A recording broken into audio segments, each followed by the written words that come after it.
If basic troubleshooting proves ineffective, more advanced solutions may be required.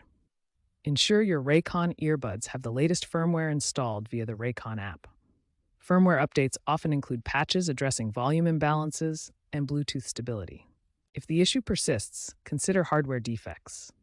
While disassembling the earbuds is not recommended due to warranty implications, persistent quietness may indicate a faulty driver or wiring issue, requiring professional repair or replacement. Contact Raycon's customer support for warranty assistance, noting the 1-year warranty available for most models. Raycon support offers live chat to assist with these issues. Looking ahead, trends in wireless earbuds suggest preventative measures.